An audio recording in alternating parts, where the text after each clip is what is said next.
अस्सलाम वालेकुम, good evening अनाब के साथ इवनिंग लाउंज में। और जनाब कि देखें कि माशाल्लाह से इतने सारे रोज़े हमारे बखैर खूबी गुजर चुके हैं और आगे भी इंशाल्लाह कि हमारे रोज़े बहुत अच्छे गुजरेंगे क्योंकि ये जो अशरा है ये रहमतों का और मग़फ़िरत तो हमने हासिल कर ली। और अब इस अशरे में तो कहते हैं कि हम अल्लाह ताला से और ज़्यादा करीब हो जाते हैं क्योंकि इबादत हम इतनी ज़्यादा करते हैं अल्लाह ताला की, और वो रात तलाश करते हैं कि जिस पे अल्लाह ताला ने हमारे लिए कामयाबी लिखी हुई है।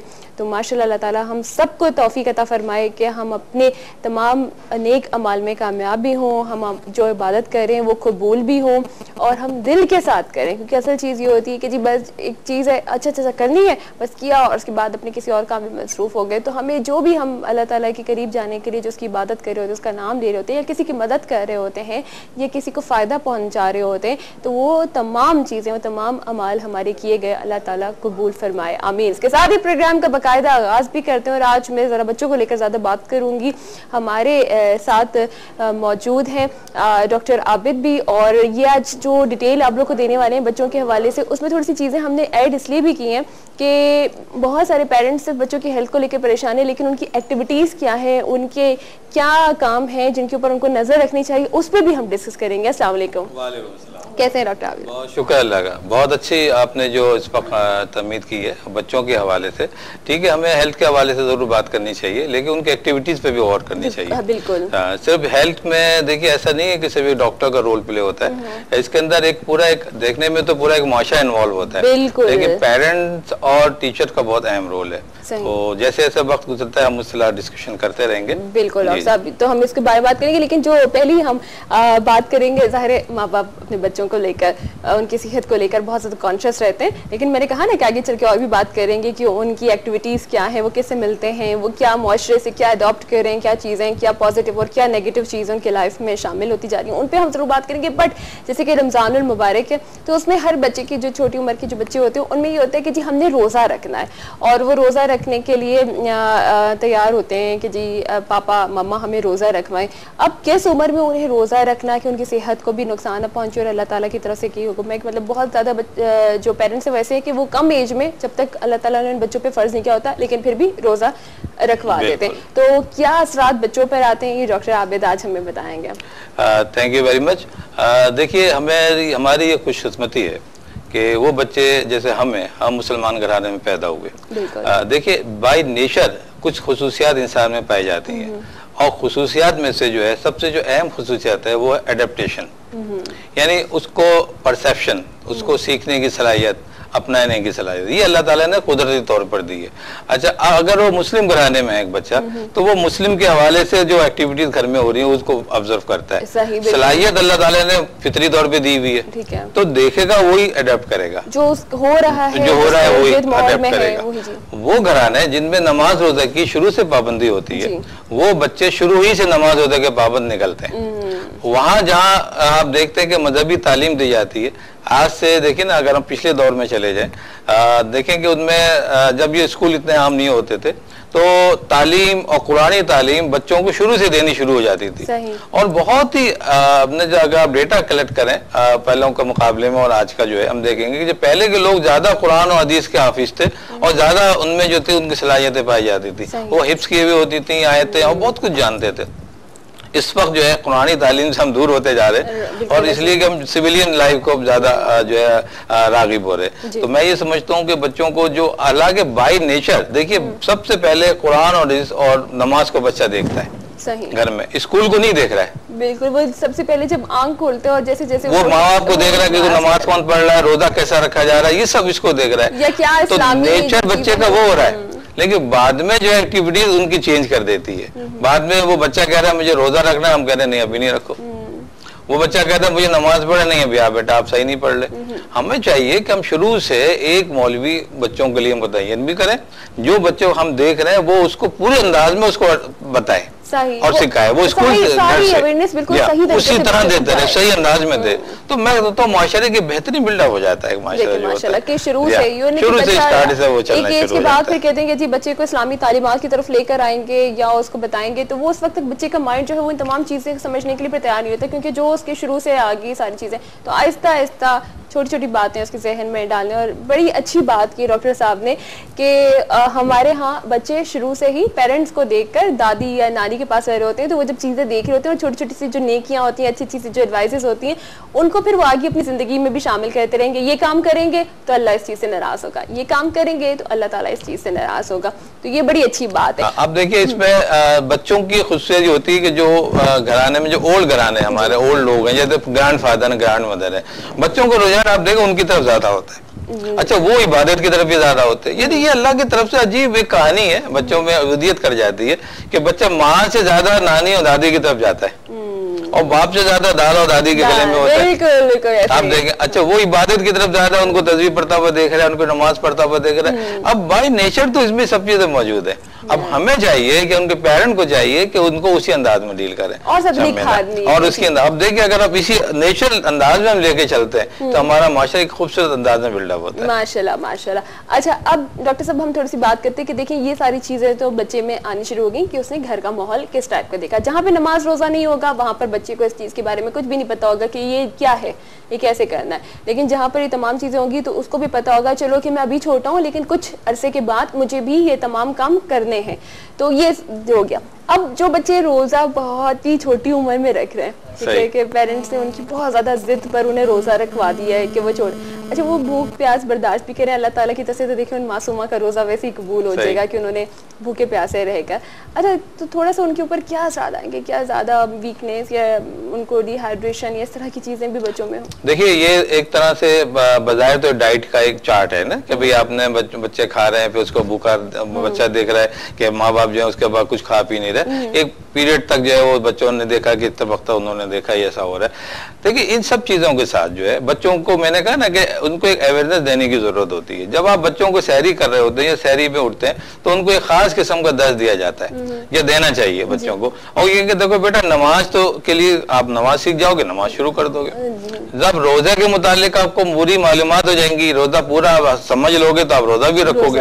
अभी आप रोजे के मुतालिक इतना ज्यादा नहीं जानते, तो लिहाजा आप सहरी करो।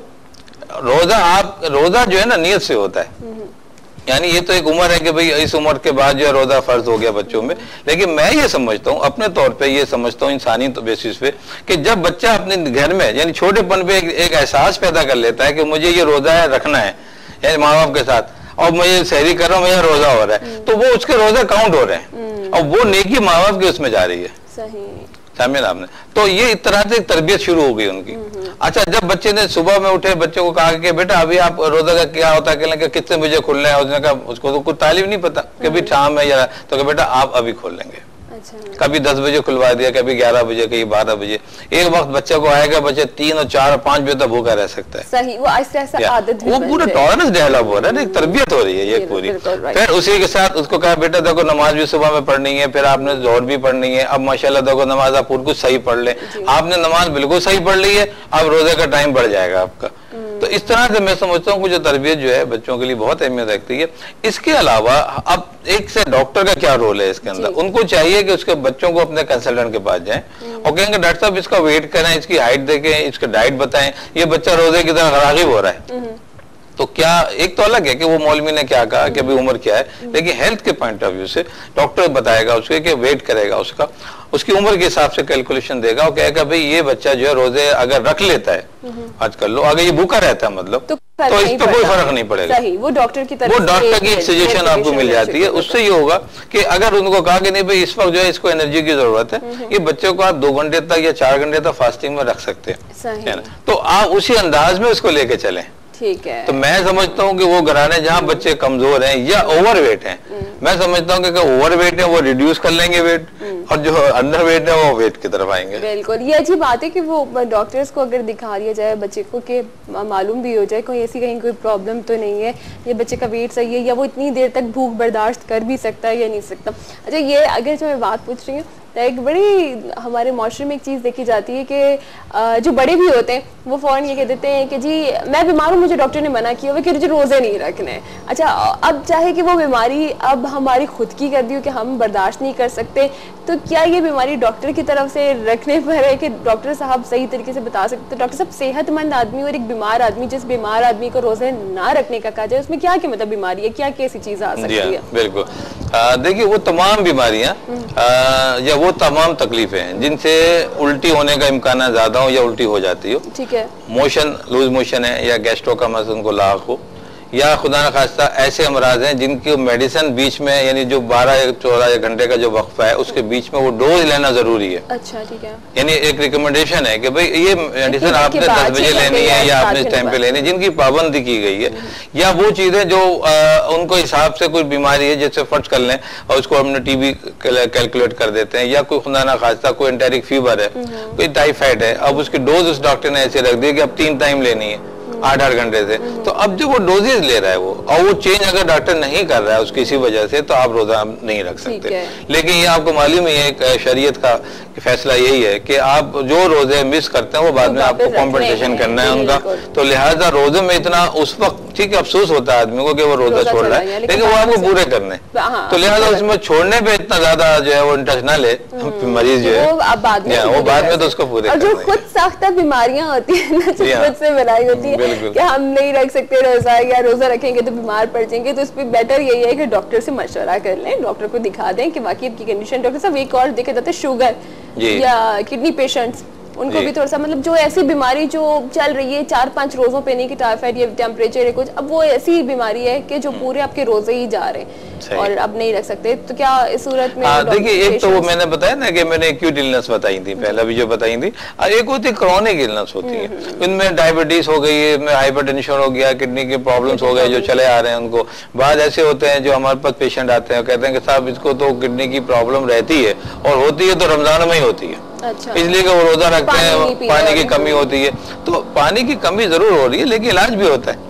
एक किडनी को अगर आप स्टार्ट से डोज देके जो है उसको आप कॉम्पनसेट कर दें, तो मैं नहीं समझता कि उनको प्यास लगेगी या कोई किडनी पेन होगा, तो इलाज हो जाता है। समझे ना। अब शुगर के पेशेंट है, ठीक है, उसको प्यास ज्यादा लगती है, यूरिन वगैरह उनको ज्यादा हो रहा होता है और उनको वीकनेस महसूस हो रही होती है। मैं ये समझता हूँ कि जब डायबिटीज एक कंट्रोल लेवल पे चल रही होती है तो उसमें रोजा भी आप रख सकते हैं। इसी तरह ब्लड प्रेशर, हाइपरटेंशन है, अगर वो कंट्रोल में है तो उसमें भी आप रोजा रख सकते हैं। अचानक की देखिए ना, एक्सेप्शनल तो हर जगह मौजूद है। अगर खुदा ना कोई ऊंच नीच हो रही है तो उसमें ठीक है, अगर आपको टॉलरेट नहीं हो रहा और डॉक्टर सजेस्ट करता है कि आप रोजा इस वक्त तोड़ सकते हैं, ये डोज लेनी जरूरी है, यानी ऑरल लेनी जरूरी है। देखिए मैं बता दूं कि इंजेक्शन जो है इंट्रामस्कुलर है ना या आईवी, ये बाज सूरतों में बाज हालात के तहत जो है ये माफिक है और ये रमजान में दिए जा सकते हैं। ये फतवे हैं मुख्तलिफ लोगों के। अब उसमें अलग अलग कहानी है कि कोई ज्यादा उसको प्रीफर करता है, कोई आईवी को करता है, कोई मेरा अपना जाती ख्याल ये है कि अगर जान बचाने की वो नौबत आ रही है तो फिर वहाँ और रोजा